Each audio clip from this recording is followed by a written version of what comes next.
Karena dulunya mereka pernah ketipu karena kebodohan yang mereka punya sendiri, mereka kena iming-iming dari teman, hidupnya jadi berantakan. Orang kaya itu melihat uang tuh sebagai benih yang bisa tumbuh. Setiap rupiah yang gua hasilkan dari gua masih kecil, itu gua anggap sebagai benih yang bisa gua tumbuh untuk jadi pohon yang besar di masa depan.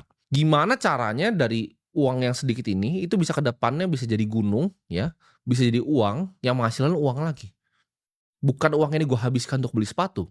Orang kaya itu fokus ke pertumbuhan aset yang mereka miliki, bukan barang yang mereka miliki. Contoh ya, orang miskin nih, kita ngomong. Orang miskin dapat gajian ya, ketika gajinya turun, mindset miskin ini akan ngapain? Oke, ini ada sisa segini nih dari semua tagihan gue.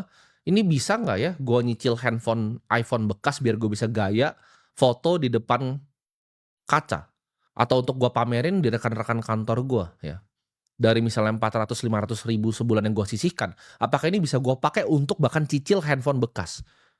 Kalau orang dengan mindset kaya, ya, mereka punya pikiran yang berbeda. Oh, dari 400 sama 500.000 ini, apa yang bisa saya lakukan?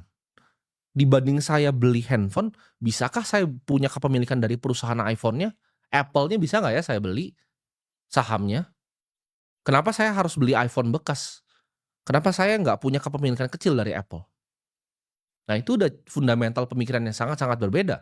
Orang miskin itu sangat-sangat konsumtif, orang kaya itu tahan sama yang namanya godaan. Mereka bisa menunda yang namanya kesenangan. Ingat, bangun aset dulu, gaya hidup itu nanti, ya ketika sudah punya cukup.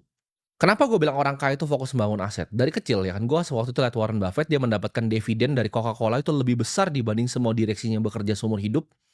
Di situ gue tahu, oh, gue bermimpi di situ.